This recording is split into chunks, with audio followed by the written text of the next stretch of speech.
बिस्मिल्लाहिर्रहमानिर्रहीम अस्सलामु अलैकुम। तुसी वेख रहे हो मनीर टीवी ते मैं तुहाडे दोस्तां दी खिदमत च हाज़र हाँ। साडे नाल मौजूद ने अज नौ मुंतखब सिटी सदर शरकपुर पाकिस्तान पीपल्स पार्टी सैयद हसन रज़ा बखारी और उन्हां कोलों जिहड़ा अज चंद सवालात करांगे। सब तो पहले मैं उन्होंने पाकिस्तान पीपल्स पार्टी सिटी सदर शरकपुर बनने ते मुबारकबाद पेश करना। शाह जी मेरी तरफों मुबारकबाद फरमाओ। और शाह जी मेरा पहला सवाल अज तुहाडे तो ये वे कि तुसी नाजरीन नूं ये दसो कि पाकिस्तान पीपल्स पार्टी दे नाल तुहाडी सियासी वाबस्तगी जिहड़ी कितने साल तो है? बिस्मिल्लाहिर्रहमान जनाब मनीर साहब पाकिस्तान पीपल्स पार्टी नाल मेरी वाबस्तगी कॉलेज टाइम तो है 88 ठीक है ना। तकरीबन हुण 32-35 साल हो गए ने। उस तो पहलों वड्डे भाई रहे ने पाकिस्तान पीपल्स पार्टी जी।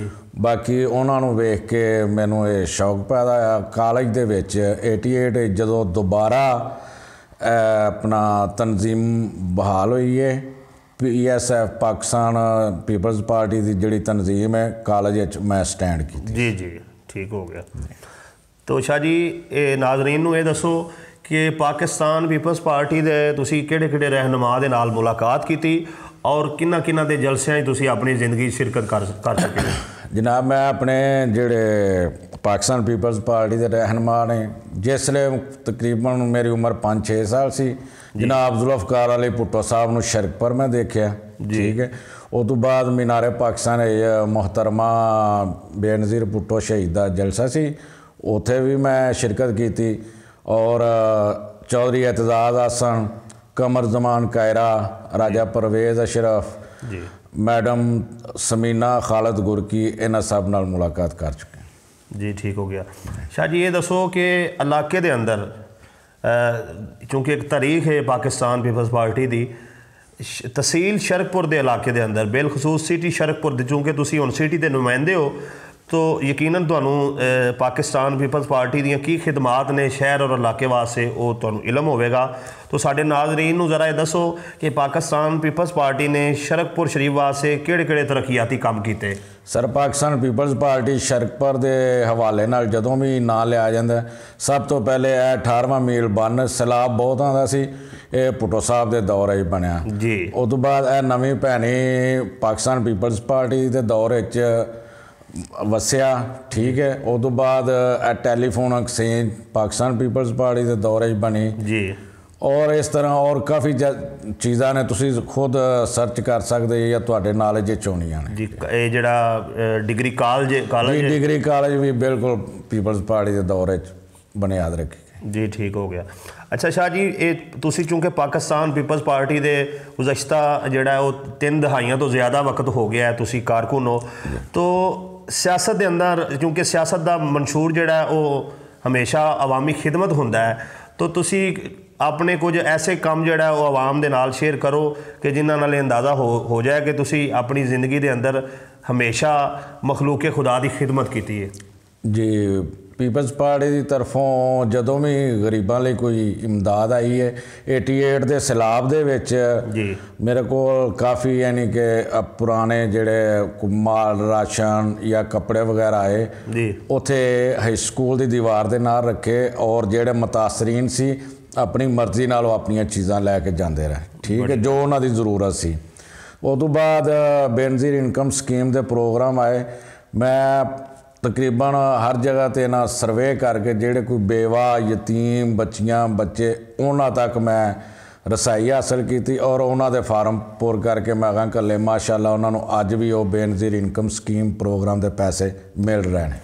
अच्छा शाह जी ये पाकिस्तान पीपल्स पार्टी की मुल्क हुकूमत भी आई और तुसी वो भी वक्त जब वेख्या जो जिहड़ा एक मतलब है कि बड़ी मजबूत सी पाकिस्तान पीपल्स पार्टी पंजाब भर के अंदर भी तो इस दौरान तुसी कुछ सियासी फ़ायदे उठा के कोई माल भी इकट्ठा किया?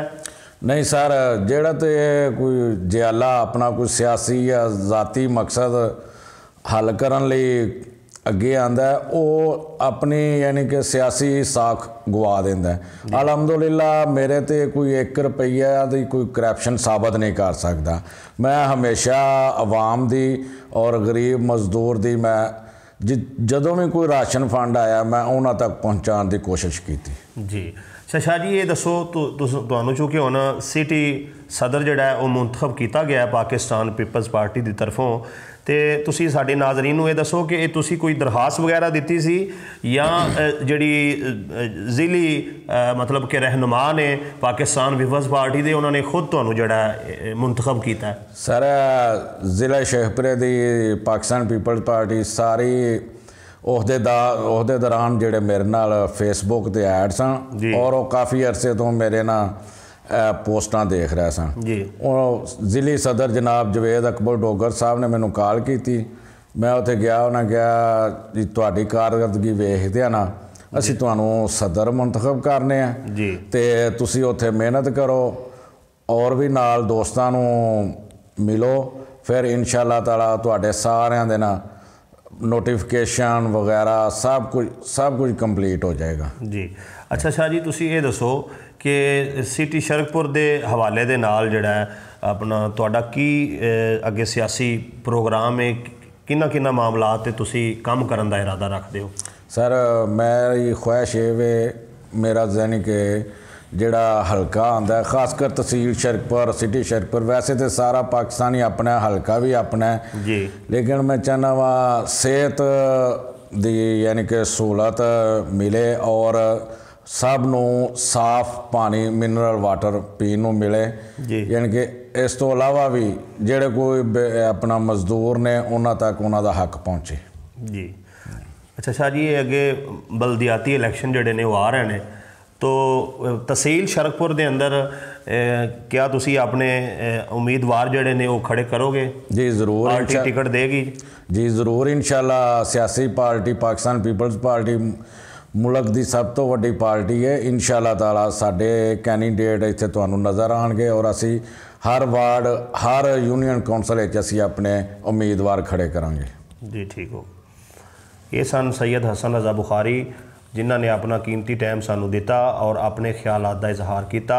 और शाह जी आखिर तो मैं तुहानू ये पूछना चाहांगा कि तुसी कोई जिहड़ा पाकिस्तान पीपल्स पार्टी का कोई शरकपुर के अंदर कोई दफ्तर वगैरह भी बना रहे हो जी? इंशाल्लाह नवा साल चढ़न वाला 2021 जी, इंशाल्लाह 1 तरीक नूं साडा दफ्तर भी नज़र आएगा और असी जिले की क्यादत भी सदांगे इत्थे, ठीक है। और बाकी ਜਿਹੜੇ ਮਸਾਇਲ ਹੋਣਗੇ ਉਹਨਾਂ ਅੱਗੇ ਰੱਖਾਂਗੇ, ਬਾਕੀ ਜੋ ਤੁਸੀਂ ਬਿਹਤਰ ਸਮਝੋਗੇ ਉਹ ਉਹਨਾਂ ਅੱਗੇ ਸਵਾਲ ਕਰਾਂਗੇ ਜੀ। ਠੀਕ ਹੋ ਗਿਆ ਸ਼ਾਹ ਜੀ, ਆਖਰ ਤੇ ਦੱਸ ਦਿਓ ਸਾਡੇ ਨਾਜ਼ਰੀਨ ਨੂੰ ਕਿ ਆਪਣਾ ਬੇਨਜ਼ੀਰ ਭੁੱਟੋ ਸ਼ਹੀਦ ਜਿਹੜਾ ਜੀ ਉਹ 27 ਦਸੰਬਰ ਨੂੰ ਉਹਨਾਂ ਦੀ ਅੱਜ ਸ਼ਹਾਦਤ ਦਾ ਦਿਨ ਹੈ, ਅੱਜ ਬਰਸੀ ਹੈ, तो उन्हों की शहादत जिहड़ी है वो पाकिस्तानियों को की पैगाम देंदी है और तुसी की समझते हो? उस वेले चूँकि उन्होंने ये खबर इतला भी दी गई कि पाकिस्तान ही तुहाडी जान नूं खतरा है, लेकिन आवाम के हकूक की खातर जिहड़ा वो पाकिस्तान तशरीफ लै आईयां और आके उन्होंने इत्थे जिहड़ा अपनी जान का नजराना पेश किया और एक शहीद बाप की शहीद बेटी ने, तो उन्हों का जिहड़ा यौम शहादत है वो सानू की पैगाम देंदा है, उहदे ते तुसीं ज़रा रहनुमाई फरमाओ। वफाक की उमंग थी अवाम ही के संग थी, कनीज़े करबला की बस यजीदियत से जंग थी। सर हमारी लीडर मोहतरमा बेनज़ीर भुट्टो शहीद, इस जैसा अभी तक लीडर किस पूरे पाकिस्तान में आपको नहीं मिलेगा, ठीक है। वो पाकिस्तान को आगे लेकर जा रही थी, लेकिन कुछ ये इंतहा पसंद हुकूमतें उनका ये असर व रसूख देख ना सकें और पाकिस्तान को बहुत बड़ा नुकसान पहुंचाया मोहतरमा बेनज़ीर भुट्टो को शहीद करके। जी अल्लाह ताला उनके दर्जात बुलंद फरमाए। बहुत शुक्रिया शाह जी, हमें आपने अपना कीमती टाइम दिया और इंशाअल्लाह इलाके के तमाम दीगर मसाइल पर आपसे भी जो है हमेशा जो है आपकी राय लेते रहेंगे और आवाम तक पहुँचाते रहेंगे। बहुत शुक्रिया।